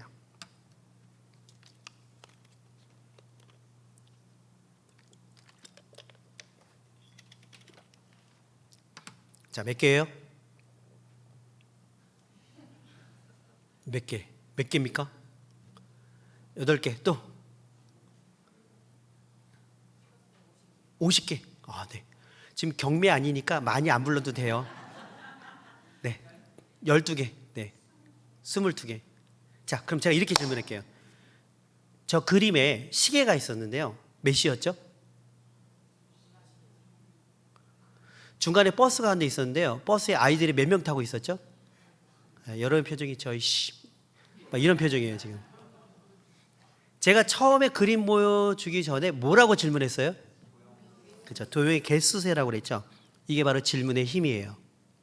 어떻게 질문하느냐에 따라서 우리의 생각과 답의 방향이 결정지어지는 거예요. 어떻게 질문하느냐에 따라서 대화의 방향이 틀어질 수도 있고요. 어떻게 질문하느냐에 따라서 그 사람의 생각과 말하는 내용이 결정지어지는 거예요. 여러분은 지금 제가 그림을 보여드리면서 도형의 개수 세보세요 라고 했더니 그림을 보면서 여러분의 모든 집중력은 어디가 있었어요? 도형에 가 있었잖아요. 근데 여러분의 표정이 시계가 있었어? 뭐 이런 표정이에요. 버스가 있었어? 이런 표정이에요. 자, 제가 보여드릴게요. 몇 시예요? 10시 10분이었죠? 아이들이 몇 명 타고 있었어요? 5명이죠. 그렇죠? 근데 여러분은 저거 봤어요? 못 봤어요? 시계가 있는 것만 자세히 못 본 거죠. 왜요? 제가 뭐라고 질문했기 때문에? 그렇죠? 그러니까 저 그림을 보면서 도형만 보이는 거예요. 그러니까 우리가 대화 가운데 어떤 걸 질문하면 그 질문에 우리의 생각이 거기 멈춰 있고 그 질문에 답을 하려고 하기 때문에 어떻게 질문하느냐에 따라 대화가 달라지는 거예요. 자, 그러면 다시 돌아갈게요. 아까 자녀들의 장점 100가지 써보세요 라고 했을 때 왜 엄마들이 그걸 잘 생각이 안 났을까요? 평소에 자녀들을 향해서 어떤 생각과 질문을 하느냐가 바로 결정지은 거죠. 보통의 엄마들은 자녀들 보면서 무슨 생각과 무슨 질문을 많이 해요? 우리 아이가 요것만 고쳤으면, 우리 아이가 왜 우리 아이 요걸 왜 못하지? 그러니까 그러는 순간 뭐만 보이는 거예요? 그렇죠. 그것만 보이는 거죠. 여러분 질문의 중요성은 언제냐면 이거예요. 아까 막 그 순교할 것 같다가 뭐 하나님 있냐 막 이렇게 청년들 그런다고 그랬죠. 아직도 기억에 남는 에피소드 중에 하나가 뭐냐면 청년 벌써 25년, 30년 전 얘기인데 청년이 와서 저에게 이런 질문을 하는 거예요. 목사님, 술 마시고 담배 펴도 천국 가요? 이렇게 질문하는 거예요. 왜 그러냐 그랬더니 그때는 이제 캠퍼스 선교, 그러니까 대학교 안에 그 선교 단체가 되게 이제 활성화돼 갖고 그때 채플 예배를 드릴 때 이제 그런 얘기가 나온 거예요. 고린도서에 너희 몸이 거룩한 성전인 거 알지 못하느냐 막 이렇게 하면서 그 이야기가 나왔던 거예요. 그러니까 이 친구가 이제 불안하니까 저한테 와서 질문한 거예요. 목사님 술 마시고 담배 피워서 천국 가요? 그렇게 질문한 거예요. 갑자기 질문하니까 제가 너무 당황해서 그러면 내일 우리 청년부 예배 때 내가 답을 해줄 테니까 내가 기도하면서 이제 준비할 테니까 와라 그렇게 얘기했어요. 그 전에 여러분한테 먼저 질문해 볼게요. 여러분 술 마시고 담배 피워도 천국 갑니까? 대답하기 곤란하죠. 네라고 대답하면 들킨 것 같고 아니라고 대답하면 교리적으로 문제가 있잖아요. 요즘에 청년들 이런 질문 안 해요. 그냥 하니까. 근데 그때는 되게 심각했던 거예요. 그래서 제가 이렇게 얘기했어요. 설교 가운데 이렇게 했어요. 여러분 술 마시고 담배 펴도 천국 갑니다. 대신 일찍 갑니다. 이랬어요. 그러니까 빨리 하나님 만나고 싶으면 열심히 하라고. 그리고 제가 이렇게 했어요. 제발 우리 질문을 바꿔보자고. 맨날 목사한테 와갖고 목사님 이게 죄예요 죄가 아니에요 라고 질문하는데 그런 질문 하지 말라고 그랬어요. 왜요? 제가 그 죄라고 질문하면 그 친구가 이거 죄구나 그럴 것 같아요? 어떻게 해요? 딴 데 가서 또 물어봐요. 언제까지 물어봐요? 그렇죠. 죄가 아니라는 소리 들을 때까지 물어보는 거예요. 제가 이렇게 얘기했어요. 질문을 바꿔봅시다.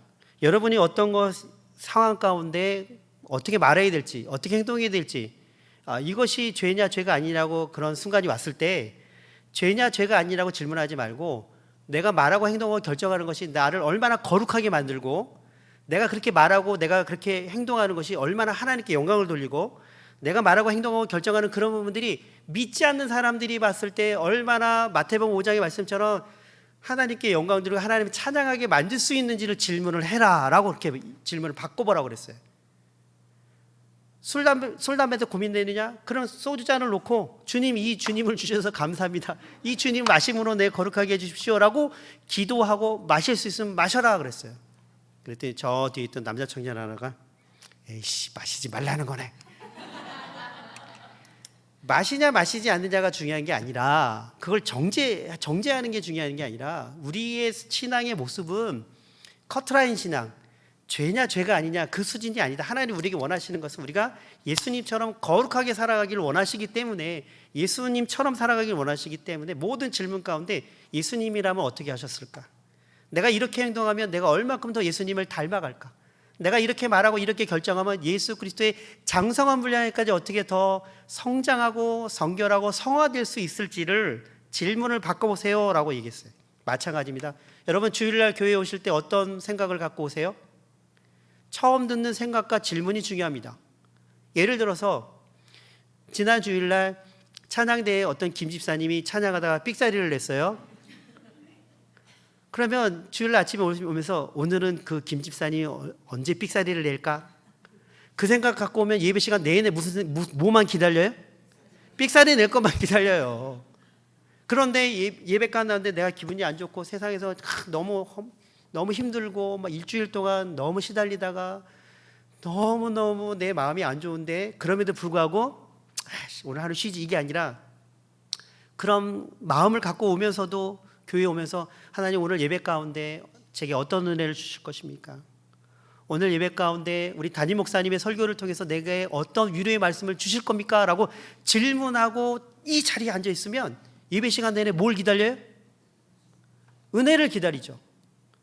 말씀을 들으면서도 그 말씀 가운데 내게 주시는 말씀이 뭔가 계속 찾으려고 노력하겠죠. 그래서 내 생각과 질문이 중요한 거예요. 어떻게 질문하느냐. 자, 앞에 경청과 연결 짓습니다. 그럼 어떤 질문을 해야 되느냐? 어떤 질문이 좋은 질문이냐? 내가 궁금한 거를 질문하는 것도 좋은 질문인데요. 더 좋은 질문이 있어요. 그 사람이 들어야 될 질문을 하는 거예요. 그 사람이 들어야 될 질문이 가장 좋은 질문이에요. 그러려면 어떻게 해야 돼요? 그 사람 얘기를 잘 들어야죠.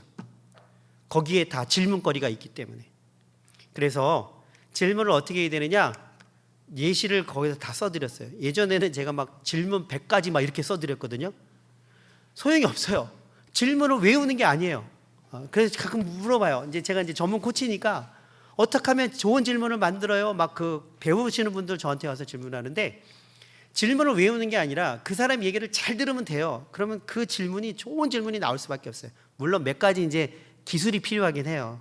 그래서 그 소그룹이나 대화 가운데 진짜 중요한 기본적인 질문들은 제가 강의를 써드렸습니다. 자, 여기서는 제가 두 가지만 말씀드릴게요. 처음에 구체화 요거를 좀 익히시면 돼요. 아까 말씀드린 그렇구나 좀 더 말해줄래 요거를 갖다 익히시면 돼요. 그래서 상대방과 얘기할 때 내 말만 하는 것이 아니라 그렇구나 좀 더 말해줄래요? 배우자고 얘기할 때 그렇네요 그걸 좀 더 저에게 자세히 얘기해 주세요 요거 하고요. 두 번째는 맨 밑에 안전문장이 중요합니다. 이건 아까 얘기했던 혼낼 때 아니면 약간 서로 갈등이 있거나 기분 안 좋을 때 말이 세게 날 확률이 높잖아요. 그럴 때 이 안전문장이 대단히 중요해요. 뭐냐면 이렇게 해요. 그래 도대체 하고 싶은 얘기가 뭔데? 이렇게 묻고 싶어요 마음은. 근데 그렇게 얘기하면 어떻게 돼요? 싸우죠. 그리고 감정이 격해지면 자기들이 하고 싶은 말이 이게 소통이 안 돼요. 그럴 때는 가라앉히고 뭘 하냐면 이 안전문장을 사용하는 거예요. 자녀를 혼내고 싶어요? 앉혀놓고 막 뭐라고 그러기 전에 야 엄마가 궁금해서 그러는데 네가 그렇게 행동한 때는 이유가 있을 것 같아. 엄마가 이해하고 싶어서 그러는데 궁금해서 그러는데 그 이유를 좀 말해줄 수 있어? 라고 물어보는 거죠. 그럼 아이가 딱 들을 때 어떻게 들어요? 나를 혼낸다고 생각하기보다는 앞에 궁금해서 그러는데 이해하고 싶어서 그러는데 이 단어가 먼저 들리는 거예요. 자, 이게 언어에서는 초두 효과라고 합니다. 이게 무슨 말이냐면 이거예요.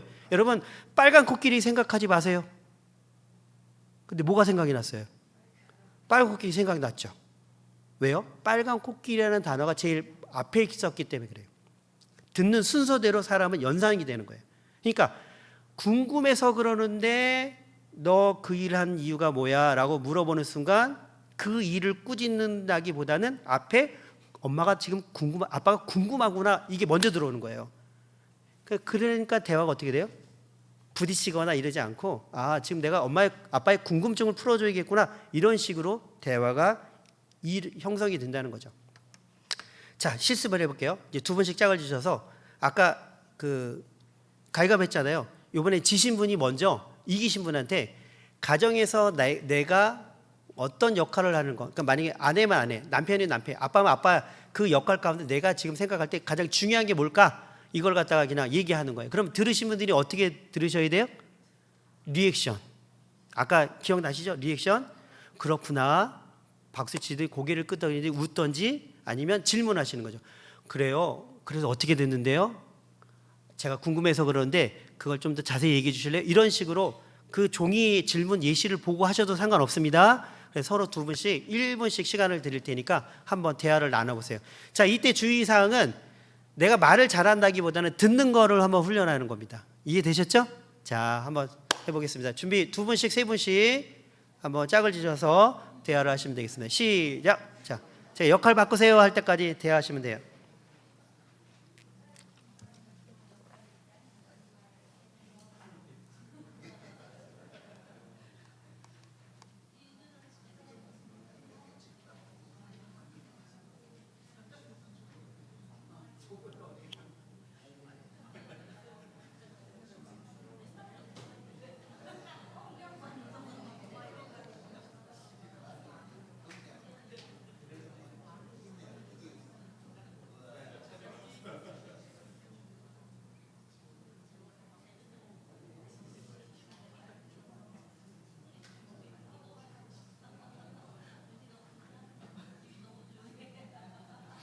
자, 이제 역할 바꿔보세요. 역할. 이야기하는, 말하고 듣는 사람의 이제 순서를 바꿔보시고요.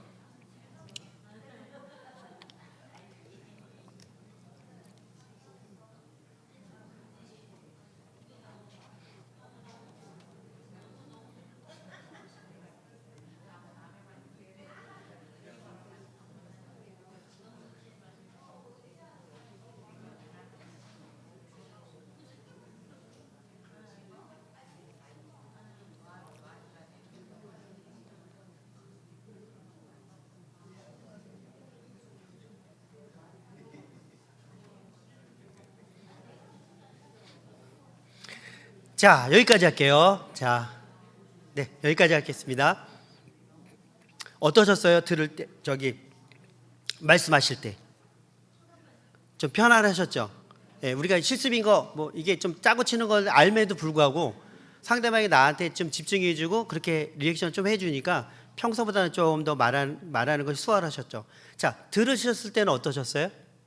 평소보다 저 집중했었죠? 의식하니까. 그래서 이건 연습이 필요한 거예요. 처음부터 잘 되는 건 아닙니다. 그래서 여러분들이 가정에서 대화할 때, 그리고 소그룹 할 때, 아니면 뭐 제자 훈련 받을 때도 이렇게 내가 생각하고 질문하고 듣고 이런 부분들을 갖다 조금씩 연습해 나가시면 대화가 더 깊어져요. 그리고 더 풍성해집니다. 간혹 이런 분들 계세요. 어떻게 하면 말을 잘할 수 있어요? 라고 물어보시는 분들 계세요. 지금 저는 말 잘하는 사람은 아닌데요. 방법은 알아요. 그 중에 하나가 뭐냐면 내 이야기를 잘 들어주는 사람한테 가서 내 이야기를 계속하는 겁니다. 그러다 보면 내가 말하는 그런 습관들, 그리고 말할 때 그런 패턴들, 내용들이 달라지기 시작해요. 그래서 대화는 상호작용이거든요. 잘 들어주면 내 말들이 더 많고 잘하게 됩니다. 근데 안 들어주면 어떻게 돼요? 막 당황스럽고 말도 꼬이고 막 그런 경우 있죠. 막 예를 들어 화가 나고 막 따지러 갔는데 막 하고 집에 오면 무슨 생각이 나요? 정작 얘기할 건 못 얘기하고 그렇게 하는 경우 많죠. 그래서 내 이야기를 잘 들어줘요. 아이들한테도 마찬가지예요. 아이들과 대화할 때도 잘 들어주고 남편 아내 대화할 때도 마찬가지라는 거죠. 자, 몇 가지 기술을 좀 말씀드리고 마치려고 하는데요. 이제 집에서 가정에서 부부끼리도 마찬가지고요. 부모와 자녀 간의 관계도 강요가 아닌 요청하는 이 부분들을 많이 연습하셔야 됩니다. 예를 들면 늦으면 안 돼라고 얘기합니다. 자꾸 우리는 어떤 부분을 갖다 할 때 요청하기보다는 지적하거나 통제하려는 경우들이 많이 있어요. 예를 들게요. 그 밑에 거를 설명해 볼게요. 여러분이 이제 부부간이나 아니면 부모와 자녀 간에 대화할 때 아까도 우리가 집중하기가 어려운 게 핸드폰, 스마트폰 때문에 집중하기 어렵다고 그랬잖아요. 근데 막 이제 얘기하고 있어요. 근데 남편이 계속 핸드폰만 봐요. 뭐 주식 보고 뭐 이제 요즘에 선거철이니까 막 그거 보고 막 그러면 이제 아내가 막 얘기하다 막 짜증이 나잖아요. 핸드폰 좀 그만하라고. 그 핸드폰이 우상이야 우상 막 이러면서 뭐 나보다 더 좋아 막 이렇게 얘기하고 그러면은 막 짜증 나잖아요. 그러면 그때 미안해 내가 당신 얘기 잘 들을게 이러는 사람이 있어요? 거의 없어요. 사랑하지 않아서가 아니라 듣고 싶지 않아서가 아니라 사람은 방어 기제를 갖다가 발휘할 수밖에 없어요. 자, 핸드폰 하지 마. 이걸 원래 마음은 뭐예요? 그렇죠. 내 얘기에 집중해 달라는 거죠. 여러분, 어떤 행동을 교정할 때는 금지 명령으로 부정적으로 얘기한다고 해서 고쳐지는 법은 거의 없어요. 여러분, 배우자에게 그것 좀 제발 하지 마. 양말 벗으면 제발 세탁기에 넣어. 왜 자꾸 소파 밑에 뭐 지금 보물찾기 하는 것도 아니고 막 잔소리 한다고 고쳐져요? 아니에요. 어떤 거를 해야 될지를 이야기해 주는 거예요.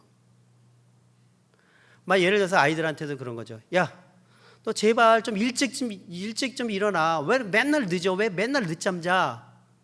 그러다 애들이 늦잠 안 자요? 그럼 어떻게 해야 돼요? 일찍 자고 일찍 일어날 수 있도록 환경을 제공해 주고 그거를 권면해 주는 거죠. 그러니까 결과물을 가지고 부정적인 얘기를 한다 그래서 고쳐지는 법은 거의 없어요. 대부분의 방어 기제, 자기 핑계 변명하는 경우들이 많이 있죠. 교회에서도 그렇잖아요. 항상 제 예전에 그 분은 이제 10분 별명이 10분 분이 있어요. 10분. 예배 시작하면 딱 10분 맞춰서 오시는 분 계세요.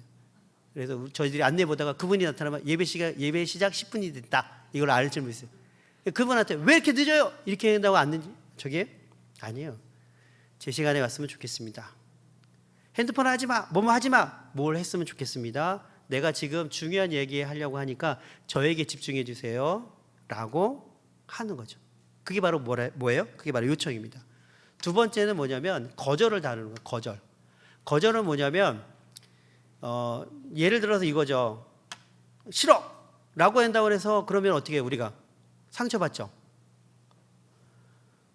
많은 경우 우리는 존재의 거절을 생각하는 경우들이 많이 있어요. 이제 교회 안에서도 마찬가지죠. 여러분이 무슨 이제 구역 강사예요.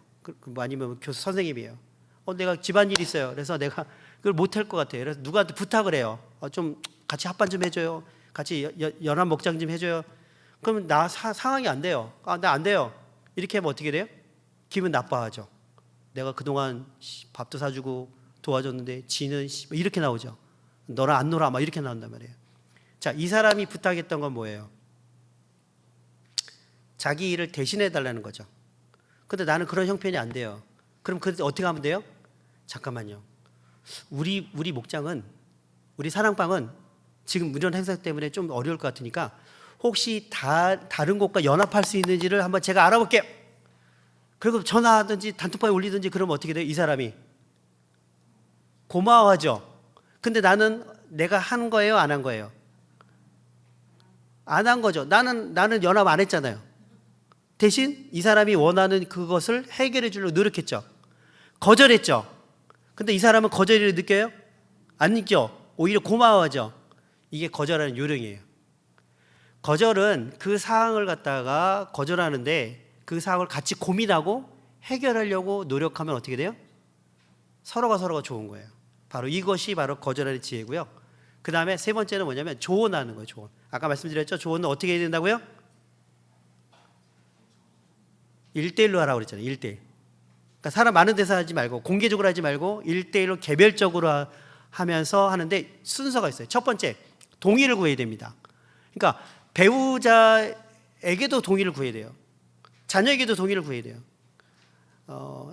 뭐 신랑 내가 지금 하고 싶은 얘기가 있는데 좀 불편한 얘기인데 괜찮겠어요? 라고 물어보는 거죠. 그러면 거의 대부분의 얘기해 보라고 그래요. 자, 이때부터 중요합니다. 나니까 하는 이야기인데 이런 말 금지. 나는 틀린 말은 안 해. 이런 말 금지.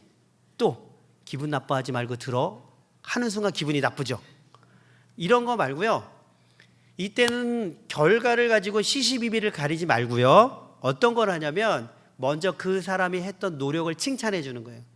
아, 그 사람 어려운데 그래도 잘 버텨서 고마워 라고 한 다음에 그 다음에는 해결책을 얘기해 주는 거예요. 해결책을. 그러니까 그 사항이 좋은 결과물을 남긴 상황들 있죠. 그거를 갖다 얘기해 주면서 그거에 대해서 어떻게 생각해요? 라고 상대방에게 물어보는 거예요.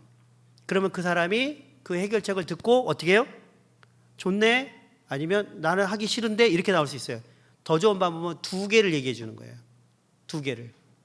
그 2개를 얘기해 주면 어떤 게 더 좋아요? 라고 선택할 수 있도록 상대방이 이야기해 주는 거죠. 이게 바로 충고하는 거예요. 조언해 주는 거예요.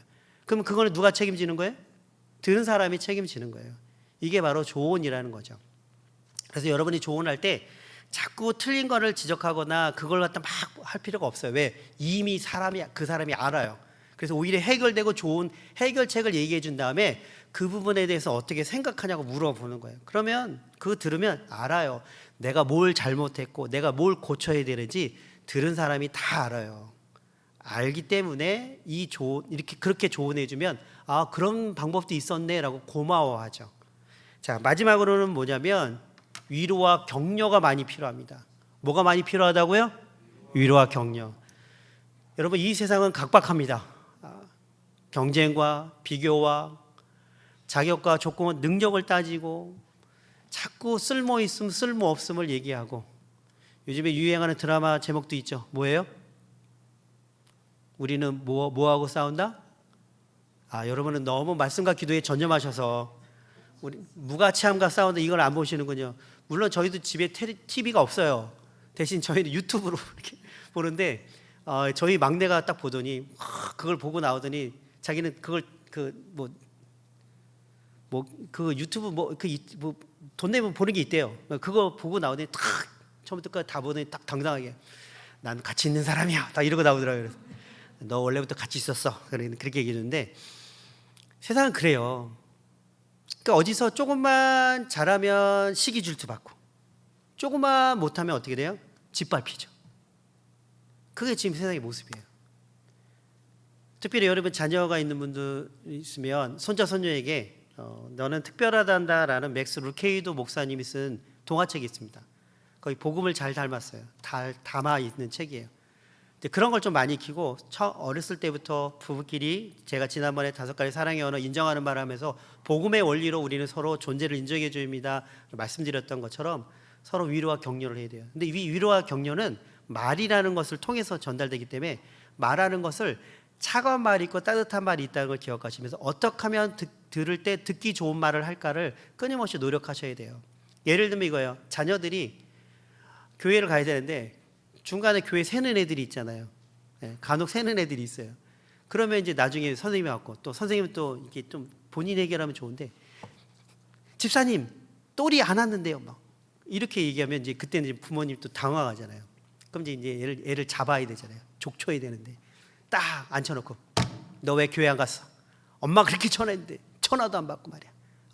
지난번 총동원 주일날 네가 전도한 그 친구는 얼마나 잘 나와. 근데 너는 왜 이러는 거야? 먼저 된 자가 나중되고 나중된 자가 먼저 되는 거 네가 증명하려고 그래? 막 이러면서 막 혼내. 그럼 애가 뭐라고 그래요? 어마어마 잘못했습니다. 다음은 회개하고 제가 교회 열심히 다니겠어요. 이러는 애 거의 없어요. 혼날 때는 대부분의 어떻게 해요? 핑계와 변명거리를 찾죠. 왜요? 그게 자기를 방어하는 거니까. 엄마 선생님 재미없어. 선생님 그리고 나한테 관심도 없어. 또 그걸 또 고지고대로 믿고 가갖고 막 선생님 붙잡아놓고 왜 우리한테 신경 안 써요? 너무 잘하는데요. 우리 애가 그러던데. 그렇게 하면 안 돼요. 요즘에 이제 공교육에 하도 선생님들이 안 하려고 그랬잖아요. 진상 부모들 때문에.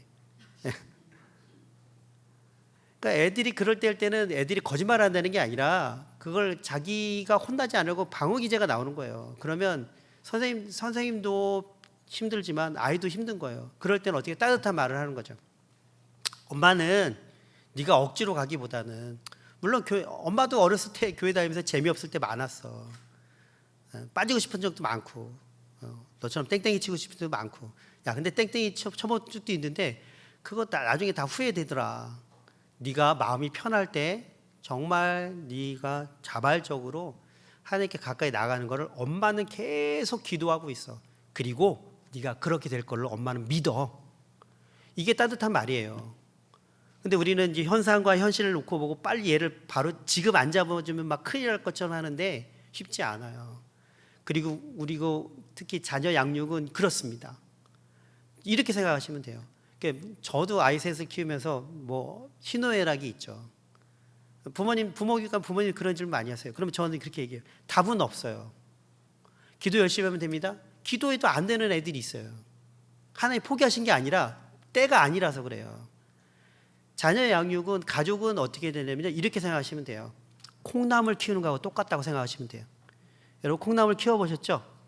콩나물 물 주면 어떻게 돼요? 다 빠져요. 저 어릴 때 그게 너무 신기한 거예요. 물을 주면 얘가 물을 먹어야 되는데 물도 하나도 안 먹고 다 빠져요. 근데 시간이 지나면 어떻게 해요? 콩나물이 자라요. 자녀 양육에, 특별히 신앙교육은 그런 거예요. 여러분의 기도가, 여러분의 그 말씀 양육, 애들 암송시키고 애들 가정예배 드리고 아니면 교회교육 시키고, 그게 다 부질없어 보일 때가 있어요. 다 물 빠진 것처럼. 그런데요, 아이들 자라요. 왜요? 하나님이 책임져 주시기 때문에, 하나님이 인도해 주시기 때문에. 지금 변하지 않아도 시간이 되면 하나님의 때 하나님의 방법으로 변화시켜 주세요. 남편 때문에, 아내 때문에, 아니면 부모님 때문에 우리 가정 안에도 예수님 믿어도 어려울 때 있잖아요. 그럴 때 하나님이 안 계신가? 하나님 내게도 안 계신가? 그렇지 않아요. 하나님의 때가 있어요. 그리고 우리의 눈물의 기도는 결코 헛되지 않아요. 마치 그것이 콩나물 물 빠진 것처럼 가치 없어 보이고 쓸모없어 보이고 그게 다 부질없어 보여도요, 하나님의 때에 하나님의 방법으로 반드시 하나님께서 우리가 기도하고 걱정하고 염려하는 것 이상으로 하나님 우리를 인도해 주실 줄 믿습니다. 그 믿음을 가지고 배우자를 대하는 거예요. 그 믿음을 가지고 자녀를 대하는 거예요. 그 믿음을 가지고 부모를 섬기는 거예요. 그러면 어떻게 돼요? 그것이 제일 중요해요. 그래서 우리는 옳은 말과 정답보다는 사랑의 말, 따뜻한 말, 격려의 말, 위로의 말을 통해서 그 영혼이 살아날 걸 기대하면서 끊임없이 하는 거예요. 그래서 여러분 고린도전서 13장에 보면 사랑에 대해 이야기하죠. 사랑에 대해서 얘기하면서 제일 첫 번째 단어가 뭔지 아세요? 사랑은 왜 첫 번째 나왔을까요? 그게 제일 중요하기 때문에 그래요. 그게 제일 힘들기 때문에 그래요. 배우자를 향한 사랑, 특히 자녀를 양육할 때, 자녀 키울 때 제일 중요한 건 오래 참는 거예요. 오래 참고 인내하면서 하나님께 기도하고 간구하면 그 사랑은 결코 헛되지 않습니다. 우리는 그냥 씨를 뿌리는 거예요. 그리고 우리는 기도하는 거예요. 그러면 하나님께서 하나님 때 하나님의 방법으로 반드시 이루어 줄 걸로 믿습니다. 자, 그래서 요 부분은 이따가 소그룹에서 여러분이 나눠주시고, 그 강의 한번 밑에 질문들이 있죠. 그래서 나누시기 전에 여러분들이 이런 질문들을 같이 한번 나누시고요.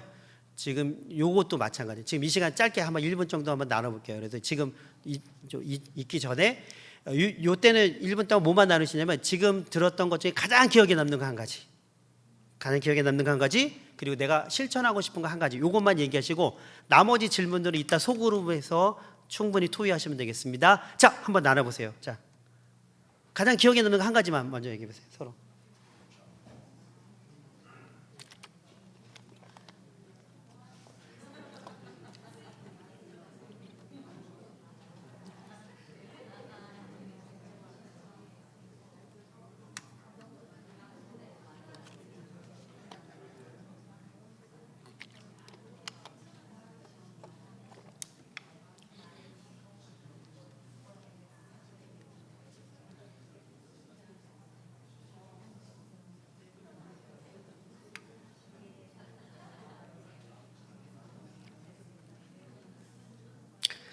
자, 여기까지 나눔하고요. 좀 이따가 이제 우리 소그룹 나눠서 나눔할 때 좀 더 깊이 있는 나눔하겠습니다. 자, 여러분 질문 없으시죠? 네. 자, 마무리하겠습니다. 여러분, 우리가 소통이라는 건 다른 게 아닙니다. 서로에게 마중물이 되어 주는 거예요.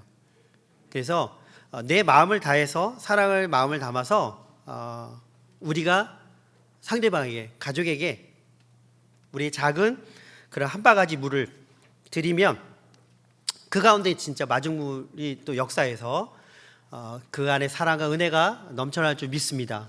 때로는 그래요. 우리 자녀를 볼 때 아쉬운 게 많아요. 내가 조금만 더 잘해줬으면. 그리고 부부간의 관계도 마찬가지죠. 내가 조금만 더 사랑해줬으면.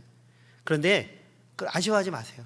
중요한 건 지금이 중요합니다. 지금 내가 최선을 다해서 잘 듣고 좋은 질문하고 마음을 담아서 격려하고 위로해 주면서 사랑으로 내 자신을 배우자에게, 부모와 자녀에게 그렇게 드리면 그 가운데 하나님께서 우리를 통해서 우리 가정 가운데 은혜의 생수가, 또 진리의 생수가, 사랑의 생수가 날마다 넘쳐날 줄로 믿습니다. 기도하겠습니다. 하나님 아버지 감사합니다. 우리가 또 함께 또 이야기를 나눴습니다. 이 이야기들을 하나라도 우리 가정에서 또 실천하면서 지금보다 더욱더 아름답고 화목한 가정이 되어질 수 있도록 주님 도와주시옵소서. 서로가 서로를 사랑하는 마음이 지금보다 더 깊어지게 하여 주시고, 또 서로의 이야기를 지금보다 더 관심 있게 듣게 하여 주시고, 또 지금보다 더욱더 아름답고 위로와 격려와 또 믿음의 언어를 통해서 우리가 우리의 가족들을 더 세워주고 빛나게 하는 우리의 삶의 모습이 되어질 수 있도록 도와주시옵소서. 예수님의 이름으로 기도드립니다. 아멘. 감사합니다. 네, 우리 김민철 목사님도 귀한 강의를 해주셨습니다. 아마 들으면서 좀 내 삶에 적용해야 될 부분, 또 깨닫는 부분들이 많이 있을 텐데 이 소그룹 모임을 통해서 함께 귀한 좀 나눔의 시간을 가지면 좋겠습니다. 지금 7개의 조로 편성이 되어 있는데요. 맨 위에 있는 분들이 좀 소그룹을 인도해 주시면 좋겠습니다. 우리 문미애 권사님, 박영옥 집사님, 고순화 권사님, 이희주 권사님, 이순자 권사님, 박홍규 장로님, 정동현 장로님, 이렇게 우리 여자 소그룹 5개 조와 또 우리 남자 소그룹 2개 조로 편성이 되어 있는데, 오늘 이 소그룹 나눔지의 그 밑에 나눔 질문이 있고요. 특별히 좀 내가 오늘 배운 걸 통해서 어떻게 적용할 수 있을까? 저도 남자하고 제 아내가 여자잖아요. 이게 저도 결론을 듣고 싶어요. 결론. 이렇게 막 과정을 막 설명하는데, 그래서 결론이 뭔데? 근데 그 결론을 이야기하면 당신이 이건 이래서 잘못했고 이건 이래서 이런 거야 라고 그냥 딱 이렇게 해결책을 제시해 주려고 하는 게 많아요. 저희 아내 표정이 어떨까요? 별로 안 좋아요. 이게 과정을 좀 들어줬으면 좋겠는데 남편은 맨날 그래서 결론이 뭐야, 그래서 막 이게 옳고 그름을 딱딱 하니까 되게 싫어하더라고요. 그래서 제가 많이 회개하고 있습니다.